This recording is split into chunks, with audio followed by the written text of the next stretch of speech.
In the grand ballroom of a luxurious Manhattan hotel, the air was thick with the scent of expensive cologne and champagne. Oliver Duran, the billionaire tech mogul, stood at the podium, his voice booming through the speakers. "Kid, open that safe and win $50 million. His words cracked like a whip across the room. Matthew froze in place, tray of drinks in hand, but then he lifted his chin. "Can I try?" he asked without blinking. Oliver Duran smirked that crooked smile full of the arrogance of someone who thinks they've won before the game even starts. "Go ahead, open the safe and take home $50 million. That would make my day." The crowd erupted in laughter even louder now. The safe gleamed in the center of the stage like a monument to his humiliation. But the boy didn't look away. He took 3 steps forward, stopped in front of the safe, placed his hand on the cold metal, and just like that, the laughter died. It was as if the entire room felt the shift in the air. This quiet, unassuming kid had become the center of everything. Before we dive deeper into this story, hit that subscribe button and drop a comment, letting me know where you're tuning in from, what's going on in your world right now. No one there was ready for what happened next. Matthew felt the ground shake beneath his feet as he took his first step toward the stage. It wasn't the ground trembling, it was him. His whole body felt heavy, like he was carrying a suitcase packed with fear and courage all at once. The people around him parted slowly, as if the mere presence of this poor kid could disrupt the elegance of the event, but he kept walking, tray still in hand, until someone awkwardly took it from him to make room. Oliver watched it all with that twisted smile, the kind that hides his certainty that nothing could surprise him. He owned the event, the hotel, the safe, and in his mind, the moment. The joke was meant to make the other executives laugh, and it would have worked until Matthew decided to take the challenge. The boy climbed the first step onto the stage and felt the heat of the spotlights on his face. It was too much light for someone used to the shadows, but he didn't look away. His deep, attentive brown eyes locked onto the safe. It was beautiful, massive, heavy, and shone like gold. He'd never seen anything like it up close. Heck, he'd never seen anything like it at all. Oliver crossed his arms. "There you go, kid. Work your magic." His voice dripped with irony. Matthew took a deep breath. He thought of Grandma Rose, his grandmother. He remembered how she squeezed his hand when pain shot through her back and her weak voice saying, "Matthew, you're more capable than you know." It was strange how those simple words had the power to hold his world together. In the crowd, someone whispered, "This is gonna be good. The poor kid doesn't even know where he is. He'll freeze up right away." Matthew heard it all. Every word pierced his chest like a thorn, but he'd learned that some pains don't spread, they transform. And in that moment, the pain turned into focus. He placed his hand on the safe. The metal was cold. Cold like the nights he woke up to help his grandma to the bathroom. Cold like the fear of waking up and finding her not breathing. Cold like the loneliness left after his parents' death. But the boy didn't pull his hand away. Instead, he closed his eyes for a second. He'd always had this weird way of sensing things. Since he was little, he loved taking apart old radios, broken clocks, wind-up music boxes, nothing modern, just gears, tiny parts, discarded objects. He said he could hear what was wrong with them. His grandma laughed, but she believed him. She always believed. Oliver glanced at his watch impatiently. "Come on, kid, we're waiting. Show us your big talent." Matthew opened his eyes and slid his other hand over the safe's panel.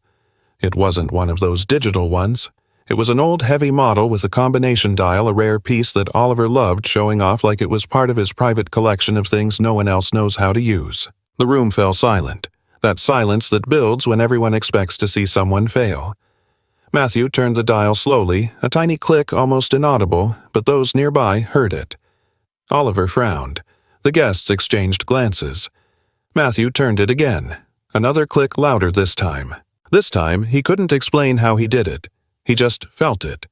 It was like every piece of metal, every hidden gear was speaking to him.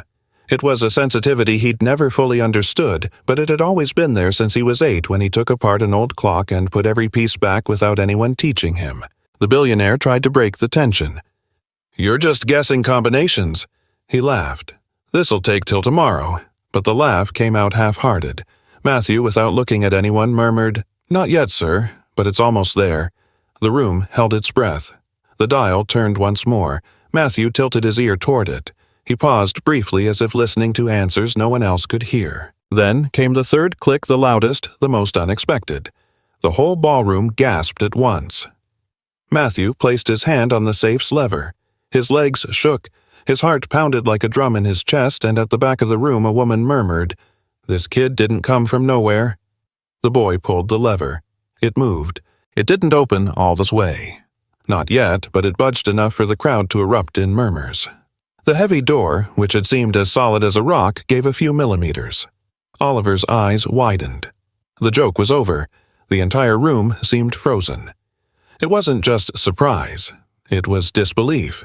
A skinny kid in a cheap server uniform had just shifted the door of a safe that not even specialists had touched. A safe that billionaire Oliver Duran had bought precisely because no one opens it. The piece was rare imported, used as a status symbol, an object that existed only to be seen, not cracked. But there was Matthew, a 14-year-old orphan raised by his ailing grandma in a rundown Brooklyn apartment, hands still on the lever as if he couldn't believe what he'd done.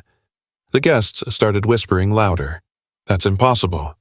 Must be luck. It only moved a little. It didn't really open. The kid must have practiced beforehand. Someone taught him. I didn't see it. The door moved." For a few seconds, Oliver was speechless. It was the first time that night his arrogance had retreated even a bit. He always dominated the room, always had the last word, always made everyone laugh. But now he looked small next to this quiet kid with his hand outstretched on the metal. The billionaire regained his composure, straightened his shoulders, and forced a tense smile. "Well done, kid. Interesting trick." He said it trying to sound calm, but his voice cracked at the end almost imperceptibly. Matthew lowered his hand slowly. For a moment their eyes met, and there was no challenge, no pride, no arrogance in the boy's gaze. Just truth. "Sir, I'm not done yet," Matthew said softly, almost apologizing for existing. A chill ran through the room. Oliver let out a half laugh. "Not done. What's left? Opening the whole safe." He tried to sound ironic, but it was clear he wanted the answer. Matthew breathed deeply. "The last sound is missing." That phrase sounded strange. Some laughed, others frowned, but no one took their eyes off him. Matthew's grandma always said about him, "Matt sees the world through his ears. Where you see chaos, he sees order." And it was true, he never had fancy toys, but he always had broken objects. And in those objects he found a music only he understood. He leaned back towards the safe, pressed his ear against the side as if listening to an ancient story locked inside. The room stayed in absolute silence. No waiter moved, no glass clinked. It was like someone had unraveled time thread by thread and left everything at rest. Then Matthew turned the dial again slowly, very slowly. Click, that sound echoed like a gunshot. "Another one," someone said with their mouth open. Matthew didn't respond. He was too focused. The party noise, the stares, the billionaire's presence, none of it mattered. He only heard the voice from the safe, a voice of tired metal, forgotten machinery. Click, a second, firmer click. The guests started gathering, forming a semicircle around the stage. A woman leaning on a walker murmured, "That kid has a gift. I recognize that look. It's the look of someone who learned everything in life on their own." Oliver heard and frowned. He didn't want the narrative to shift. The story of that night was supposed to be about him, his generosity, his fortune, the unbreakable symbol of power that was the safe. But now the story had a different protagonist. Matthew turned once more. The third click rang out loud, the loudest of all. The room exploded in murmurs. "It's open. It's gonna open. Oh my God!" Oliver stepped forward, annoyed. "Stop," he said suddenly, but the command came out weak, lacking authority. Matthew looked at him without fear. "Do you want me to stop?" That simple question dismantled the billionaire from the inside out. He had no answer. If he said yes, he'd lose his own sense of humor. If he said no, he risked seeing the safe opened in front of everyone. But before he could respond, fate answered for him. The safe's door, heavy, rigid, sealed for years, slid forward with a dry click and swung open. It opened before hundreds of people, before cameras, executives, politicians, celebrities, journalists, and onlookers facing a shocked billionaire. And there he was, a poor kid who'd never asked for anything, just a chance. The room burst into gasps, awe, and disbelief. Some covered their mouths, others stood frozen as if witnessing a miracle. But what struck people most wasn't the open door, it was Matthew's face. There was no vanity, no victory, just a quiet relief, almost sad, as if he'd carried too much weight for someone so small. He thought of his grandma, of the promise he'd made to himself. I'll find a way to take care of her. Oliver was pale. The kid had won. The silence that followed the safe opening wasn't ordinary. It was thick, uncomfortable, the kind no one wants to endure. People were too shocked to clap, laugh, talk, or even breathe deeply. The air hung still as if the whole room had held its breath together. Billionaire Oliver Duran brought his hand to his mouth, trying to hide the tremor climbing his jaw. It wasn't just surprise, it was fear. Fear of looking weak, fear of losing control of his own party, fear that this kid with his simple clothes and tired eyes had stolen the show without trying. "Whoa, that's impossible," he muttered to himself. But the words slipped out. The audience heard. Guests started edging toward the stage. Many wanted to see inside the safe. Others wanted to see the kid like he was a living magic trick and anomaly. Human curiosity is cruel when it meets someone small doing something big. Matthew stepped back, unsure where to go. He didn't like crowds. He'd never liked the noise, the stares, the judgments. It all made him shrink inside. He always felt better surrounded by broken objects than people. Objects don't ask questions. They don't laugh at your worn clothes. They don't point at your holy shoe. They don't ask why your mom never shows up. But there, center stage, there was no escape. A reporter shoved a microphone forward. "Kid, how'd you do it? Who taught you?" "What's the secret?" Matthew lowered his head. A secret. There was no secret. There was sensitivity. A lifetime of listening to the world in silence. But how to explain that without sounding weird? How to explain something he didn't even fully understand? "I just listened," he replied simply as he knew how. The reporter frowned, disappointed. That wasn't the answer he wanted. The crowd chuckled, finding the phrase amusing. "I listened to the safe." But a lady in the second row with white hair neatly styled and small sharp eyes raised her hand for silence. "This kid isn't joking," she said. "Some people are born with perfect pitch for music, others for languages, math, art. He has perfect pitch for gears." The phrase dropped like a brick in the middle of the room. Suddenly, it all made sense. Oliver felt his face burn. He hated when someone stole his authority, and he hated it more when truth came out uninvited. "Nonsense," he said, trying to regain control. "This safe must be defective, that's all. It has to be." Matthew felt something tighten inside, like the words had hit a fragile part of his chest. He didn't want fame, didn't want applause, he just wanted to be heard, just wanted to help his grandma. But Oliver didn't stop. "Of course it's defective," he repeated louder. "Do you really think some random kid can open a safe like this? Please." People started whispering again. Some agreed. Others thought Oliver was scared. Scared of his own promise, scared of the 50 million. After all, he'd said it out loud and everyone heard, "Open the safe and win 50 million." And the kid opened it. Matthew slowly lifted his head as if he didn't want to confront anyone but needed to. "Sir, the safe isn't broken," he said carefully. "I just understood how it works." Oliver hadn't expected such courage. He swallowed hard. "Look, kid." He began walking toward him with a hardened face. Suddenly, a firm voice cut through the crowd. "Stop right there, Oliver." It was the white-haired lady. She approached with slow but sure steps, like someone with too much history to be intimidated. "The kid won the challenge," she said, staring at the billionaire without blinking. "And you promised it. Public promises carry weight, especially from the rich." The room erupted in murmurs. Oliver felt the blood drain from his hands. He realized he was undeniably cornered. Matthew, pure in his innocence, stepped forward. "I don't want anything you don't want to give," he said. Those simple words brought silence to the entire room. That was truth. Matthew had no ambition. No malice. He hadn't even asked for the 50 million. He just wanted to know if he was capable. He just wanted to feel like he wasn't a burden to his grandma. Many guests' faces softened. Some wiped away tears discreetly, but Oliver wasn't ready to yield. Another intention was growing inside him, one no one there had imagined. And that would turn the night into a silent battle between a child's purity and a billionaire's pride. The room buzzed with expectation. It seemed everyone waited for billionaire Oliver Duran to fulfill his promise of handing over 50 million. After all, he'd said it in front of cameras, witnesses, and a full audience. But truth be told, no one there believed he'd actually pay up. It was part of the culture of wealth. Promises for laughs don't count. But now it mattered.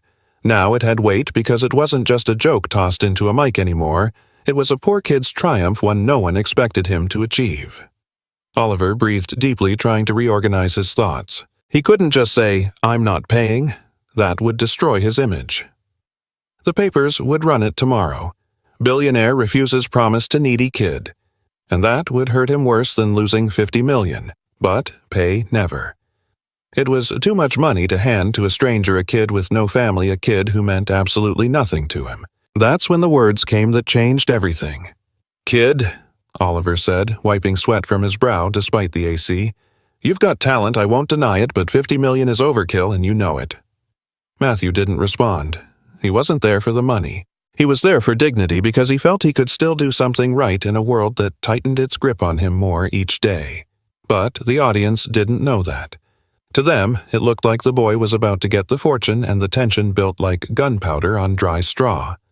Oliver continued, "Instead of $50 million, I want to offer you something better, something that could really change your life." Guests whispered, many frowning. "A better offer? Better than $50 million. It was clear there was a catch. Matthew slowly raised his gaze. "What offer, sir?" Oliver smiled, but it was the smile of someone trying to manipulate their own shadow. "Come work with me," he said. "I'll take you into my home, give you education, food, clothes, everything. You'll be, say, my apprentice. You'll learn to open safes, handle antique mechanisms, deal with collectibles. Someday, you'll be somebody." The room was stunned. It was too obvious. Oliver wanted the kid's talent. He wanted to profit from it for himself. He wanted to turn Matthew into a tool, not a person. The white-haired woman who'd defended the boy before stepped up again. "That's not an offer," she said firmly. "It's disguised exploitation. You don't need to be his employee to have a future." Oliver felt humiliation rise through his body like a flush.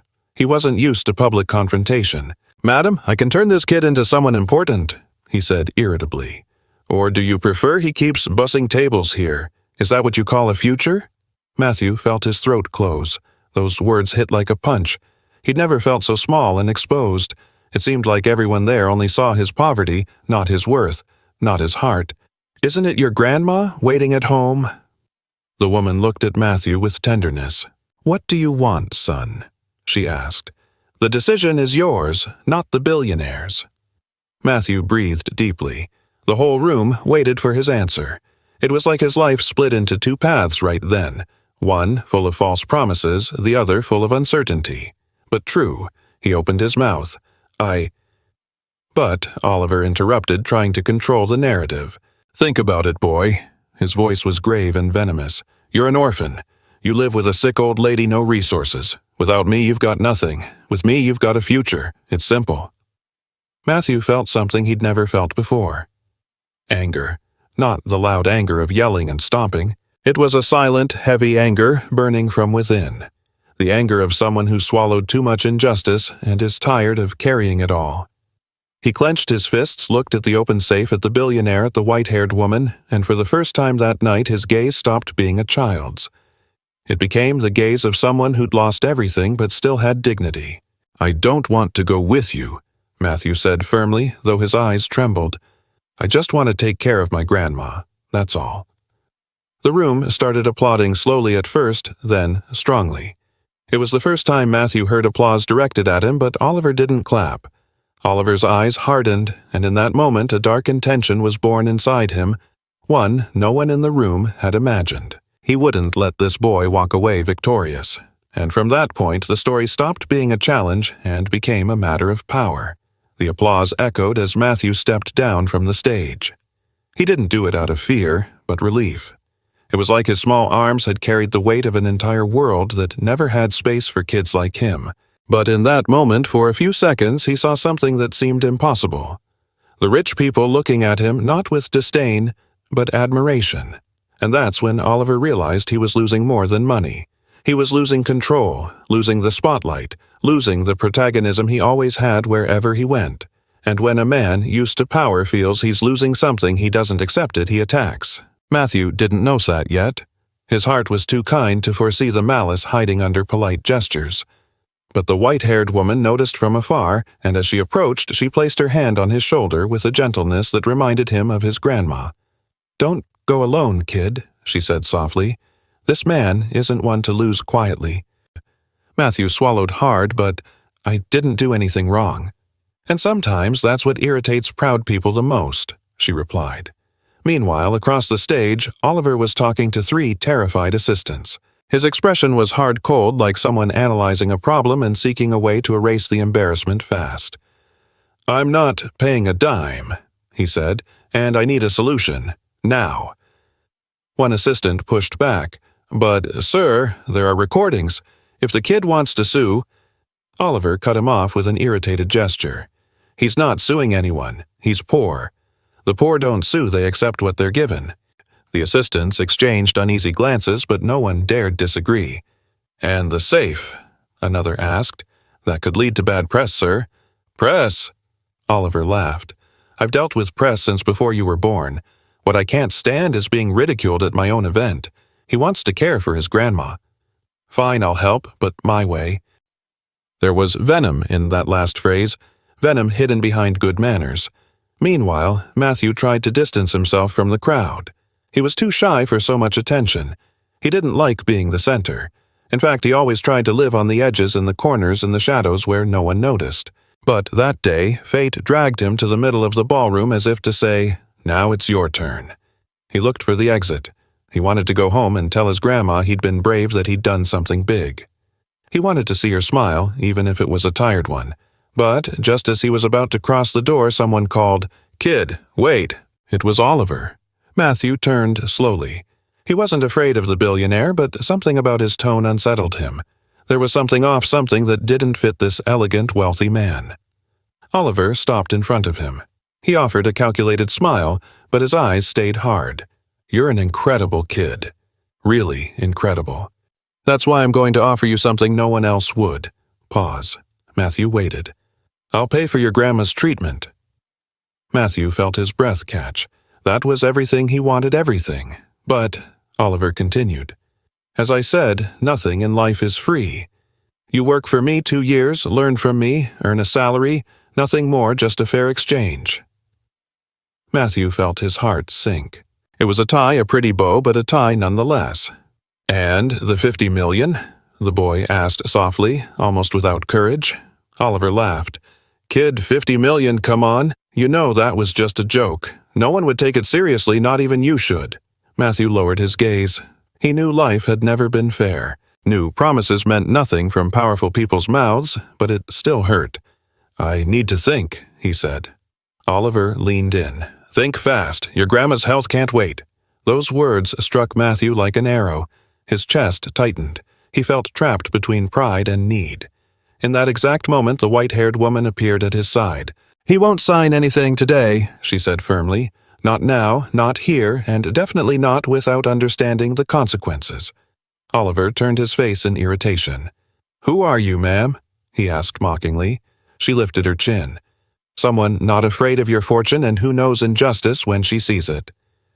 The whole room was watching. Now Matthew felt a wave of warmth rise through his body. That was something he'd never had someone on his side. Not for self-interest, not for advantage, but because they saw value where no one else did. Oliver realized he was losing ground, and when a proud man realizes that the game changes. He smiled sideways, a dangerous smile. "Fine," he said. "Think all you want, but remember opportunities don't wait." Then he walked away, but the look in his eyes as he turned left one thing clear. He wasn't done, not even close. After Oliver left, the room finally started to disperse. The music came back on. Waiters resumed work and guests went off to chat in small groups, many still commenting on the scene they'd just witnessed. But there in the corner away from the lights and voices was Matthew with shaking hands, heavy heart, and a question that seemed too big for a 14-year-old boy. The white-haired lady, whose name was Mrs. Lucy Serrano, approached him slowly as if not wanting to scare him. "Are you okay, son?" she asked. Matthew tried to answer, but his voice failed. He breathed deeply. "I don't know," he said. "I just wanted to help my grandma. I didn't want all this." Mrs. Lucy placed her hand on his shoulder. It was a firm touch, but full of care, the kind that reminds you of someone who doesn't give up. "Sometimes life takes us places we didn't ask for," she said, "but that doesn't mean you're alone." Matthew looked at the floor. He said he'd pay for my grandma's treatment, but I have to work for him. And if I refuse, maybe... His voice broke again. His eyes burned, but he didn't cry. Matthew had learned to hold back tears since he was little. He'd lost his parents before he could ask questions. Grew up seeing his grandma cough into a cloth, hiding her fear from him, and she always believed if he was strong enough he could prevent another loss. Mrs. Lucy breathed deeply. "That offer holds a lot more, Matthew," she said. "A lot more than you imagine. Do you know who I am?" He shook his head. "I was director of a museum for 40 years, she continued. "I've seen plenty of rich folks try to buy young talent. It never ends well. The problem isn't teaching you, the problem is controlling you." Matthew raised his gaze, startled. "But I have no choice, my grandma." "There's always a choice," she said calmly. "Sometimes it's hard, sometimes it hurts, but it exists." Matthew breathed deeply, trying to take it all in. That's when a waiter ran by out of breath. "Kid," he shouted, "they're looking for you at the entrance. It's urgent." Matthew felt his stomach twist. "My grandma," he murmured. "It must be her." Mrs. Lucy walked beside him as they crossed the ballroom. Her heels echoed on the marble floor. The golden lights reflected off the walls. Everything seemed distant, like the world had suddenly shrunk. At the reception, Matthew saw a neighbor from his grandma's building. The man's face was anguished. "Matthew, your grandma got sick," the man said. "The ambulance took her a while ago. They sent me to get you." The boy's legs nearly gave out. No, he murmured. "I should have been there. I should have been with her." "It's not your fault, kid," the neighbor said. "She told you not to worry, told me to find you here." Mrs. Lucy put her hand on Matthew's back. "Come on, I'll go with you." But then, before they could leave, someone blocked the door. It was Oliver Duran, with a fake smile and dangerous eyes. Well, what a coincidence," he said, opening his arms like offering support. "I heard what happened. Such a shame, kid. I'm so sorry." Matthew stepped back. "I have to go," he said, trying to pass, but Oliver extended a hand and gripped his shoulder. "And you will, of course. But remember what I said. I can pay for your grandma's treatment right now, right this second. Accept the deal." Matthew felt his heart race. It was like the world crumbling around him. Mrs. Lucy stepped forward, facing the billionaire. "You're taking advantage of the situation to pressure a desperate kid. That's inhumane." Oliver raised his eyebrows. "I'm not pressuring anyone, ma'am. I'm offering help, the help he needs, help you can't give." His words were like swords cutting deep. Matthew felt something inside him break a fear he'd always tried to hide, the fear of not being enough. And it's that fear, the fear of losing who you love, that makes good people make dangerous decisions. His voice broke. Oliver smiled, sensing victory. "That's right, kid. Think about it. Your grandma's time is running out, Mrs. Lucy squeezed Matthew's hand. "He's manipulating you," she whispered. "Don't accept." Matthew looked at both of them, at the billionaire with his venomous promise, at the woman with her quiet strength. And then he thought of his grandma, her face breathing weakly, the love he'd always gotten from her, the only constant love in his life. In that moment, the boy faced a decision even adults can't bear, and without realizing, he was entering the most dangerous moment of his life. The ambulance was parked outside the hospital when Matthew arrived with Mrs. Lucy. They rushed out of the car, the cold air hitting their faces, hearts shrinking with every step. The red lights reflected in their eyes, blurring everything, almost like the world trembled with his hands. "Come on, son," Mrs. Lucy said, taking his shoulder gently. "Stay strong." Matthew nodded, trying to catch his breath. He'd already lost his parents. Grandma was all he had left, and now she was there behind a white door, needing something he couldn't give. Once again, he felt small before life, before pain, before fate. The receptionist called out, "Family of Rose Lincina." Matthew ran to the desk. "That's me. How is she? Will she be okay?" The woman looked at him with a mix of pity and concern. "She got sick at home, had trouble breathing. We're doing all we can, but she needs specialized tests. Fast. They're expensive, very expensive." The words hit like waves. He tried to absorb it. "And if I don't have the money now?" The attendant breathed deeply. "Then it takes longer, and the longer it takes, the riskier it is for her, sweetie." Matthew closed his eyes. His chest ached. It was like being trapped between two walls closing in slowly. That's when the automatic door opened behind him and the smell of expensive cologne arrived before the voice.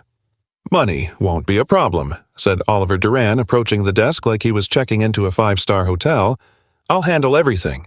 Matthew turned slowly. Mrs. Lucy frowned. "You shouldn't be here," she said. Oliver smiled. "This is grown-up stuff, ma'am. Please." She flushed with indignation. Confused, Matthew stepped forward. "Sir, you're paying for her treatment. For real." "Of course." Oliver put his hand on the boy's shoulder. "But, like I said, nothing's free. You work for me 2 years. I'll teach you everything. You'll help me with some things and your grandma gets the best care possible." Matthew swallowed hard. "But what about the 50 million?" Oliver laughed. He laughed heartily like it was the most innocent question in the world. "Kid, you've got to stop dreaming. It was a joke. No one in their right mind gives away 50 million just because someone opened an old safe." Matthew lowered his head. He knew it. He knew, but it hurt. Mrs. Lucy interrupted. "Don't accept Matthew. He wants to buy you, control you. He's using your fear for your grandma." Oliver turned to her with an icy smile. "At least I can offer a solution. Can you—" That was a low blow, cruel cold. The woman breathed deeply, gripping her cane tighter. But before she could respond, the doctor appeared in the hallway. "Family of Rose Lencina." Matthew ran to him without hesitation. "That's me, please. How is she?" The doctor spoke seriously. "She's stable for now, but she needs urgent tests today, and the hospital can only do them after payment confirmation." Matthew looked at the doctor, then Oliver, and finally Mrs. Lucy. It was like standing before two doors, one full of hope but also danger, the other with dignity but no guarantees. "Kid," the doctor said, "we need a quick decision." Matthew felt the ground vanish beneath him, felt the air grow heavier, felt the world wanting him to choose now even if he wasn't ready. Oliver placed his hand on his shoulder again. "We'll fix this together, kid. Trust me." The phrase sounded smooth but carried poison. Matthew, with a trembling voice, asked, "If I accept, will my grandma start treatment today?" Oliver smiled. "In the same minute." Hope hit hard, warm, urgent, desperate. Matthew breathed deeply. "And if I say no?" The billionaire's smile vanished completely. "Well, I'm really sorry about your grandma." The threat was there, clear as day. Mrs. Lucy touched Matthew's hand. "He has no right to do this to you, son. Don't hand over your life like that." Matthew wanted to believe her. He really did. But when he looked toward the door where his grandma was hospitalized, he could only think one thing: I can't lose her too. And, in a desperate kid's mind, that was enough to push him toward the abyss. He was about to accept, about to give his life to the wrong man. Matthew's mouth was already open, ready to say the word that would change everything. "I accept." His body shook not from fear of the billionaire, but fear of losing his grandma. He was a kid trying to solve an adult problem with no one to protect him. Or, at least, that's what he thought. But before the word could come out, someone burst through the hospital door. A man in blue scrubs, serious face, breathing fast. "Matthew Lencina?" he asked, looking around. Matthew raised his hand, confused. The man approached quickly. "I'm Dr. Alex Marquez. I treated your grandma in the ambulance. She asked me several times to talk to you, said she couldn't let anyone decide anything for her." Matthew blinked. "My grandma said that." "Yes, she did." The doctor placed a hand on his shoulder and added more. "My grandson wasn't born to be trapped by any rich man's promise." Oliver clenched his jaw. That phrase hit him like a public slap. Mrs. Lucy gripped her cane tighter. Her eyes shone. She knew his grandma's words were a warning to Matthew, a reminder of where he came from. The doctor continued. "She asked me to do something before the tests, and I think you need to hear it." Oliver let out an ironic laugh. "Oh, please, drama now. We're wasting time. The woman needs tests, doctor. This isn't theater." But for the first time that night, someone stood up to the billionaire without fear. Alex turned to him firmly. "You don't call the shots here, Mr. Duran. Ethics do. I'm the attending doctor, and this kid is her direct kin. You have no right to interfere." The whole reception area froze. Even the wall clock seemed to stop ticking, the second hand hanging in the air. Oliver opened his mouth to respond, but nothing came out. Trying to challenge a doctor in his own hospital, you'd lose badly. and he knew it. Matthew felt relief so strong it spread through his whole body. It was like after hours of being pushed, someone had finally put a barrier between him and the world's weight. "Can we see my grandma now?" he asked almost in a whisper. The doctor smiled, a tired but sincere smile. "Yes, you can. She's conscious, weak but conscious." Matthew took a step, then another, but before entering he turned to Oliver. "I'm not accepting your deal." His voice was shaky but firm. "My grandma wouldn't like it." Oliver narrowed his eyes like he'd taken an unexpected hit.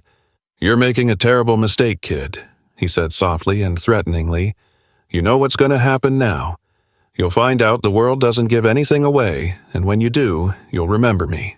Matthew replied without hesitation, "I'd rather remember my grandma." And he walked down the hall. That wasn't a kid's line. It was the stance of someone who'd suffered more than many adults.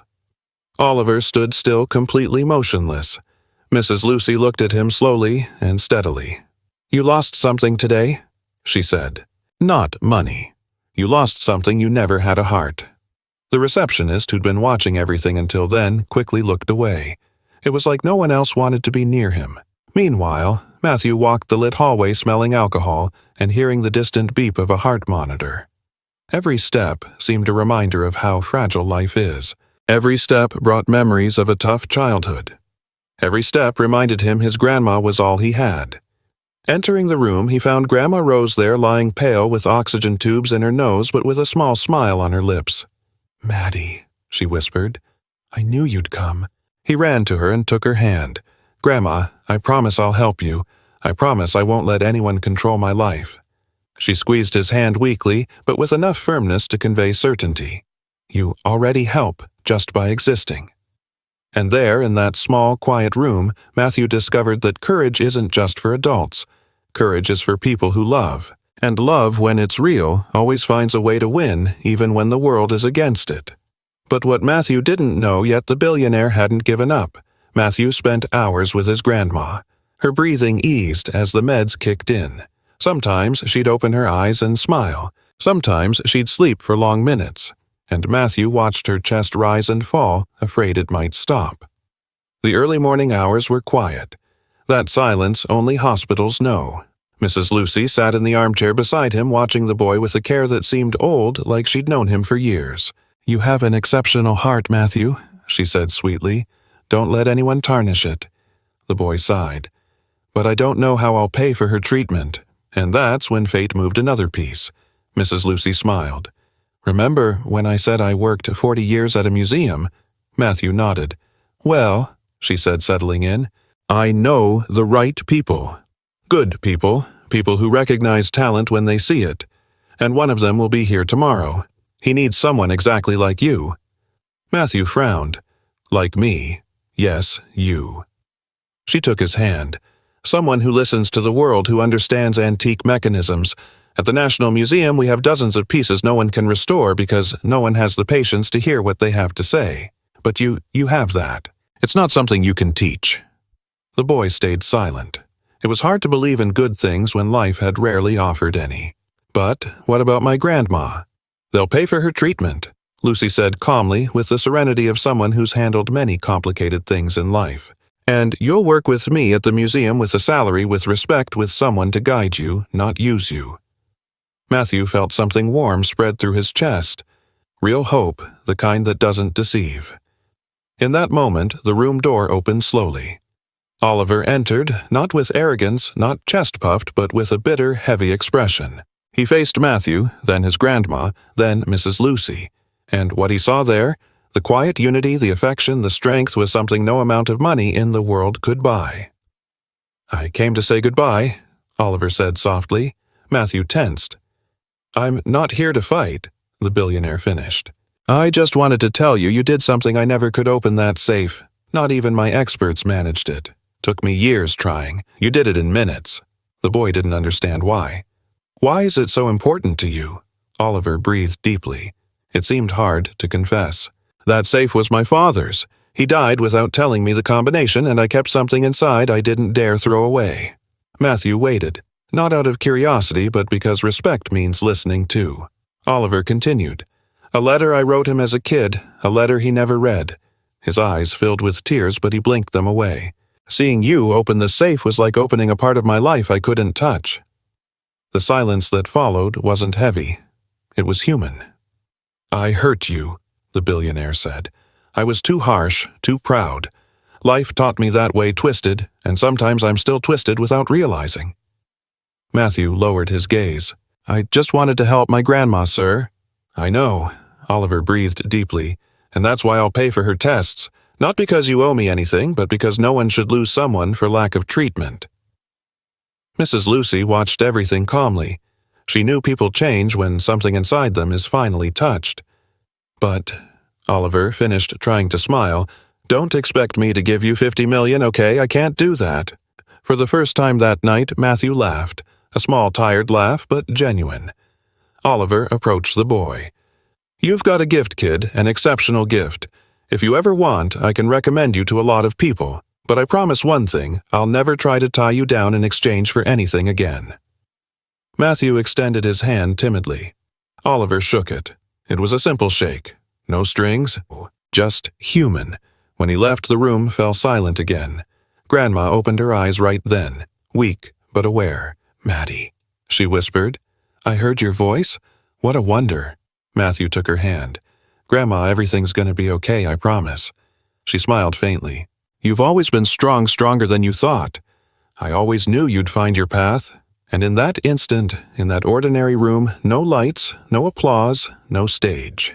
Matthew realized what had really happened that night. He hadn't just opened a safe, he'd opened his own future. A future where poverty doesn't define anyone, where fear no longer rules, where dignity prevails, where a kid who'd always lived in the shadows finally found a place in the light. Matthew looked at his grandma, at Mrs. Lucy at the door where Oliver had exited. And he understood, life doesn't change with money. It changes with people. Good people firm. People who choose right even when the easy path seems faster. And that night, Matthew became something no one expected, a symbol of quiet courage, of dignity, of persistence. And years later, when he'd become one of the most respected restorers in the country, working alongside Mrs. Lucy, caring for his grandma until her last day, he'd always remember that night as the moment he chose not to sell his own destiny. And that choice was worth way more than $50 million. If this story touched your heart, take a deep breath for a moment and remember that sometimes the strength we seek outside ourselves lives inside us all along. Matthew found courage where there was only fear, and that goes for any of us. So, before you leave the video, subscribe to the channel because here you'll always find stories that warm the soul and give that little push we all need now and then. And feel free to comment where you're watching from. I want to get to know you because everyone who comes here becomes part of this family that chooses to feel, learn, and grow together. Thanks for sticking around till the end.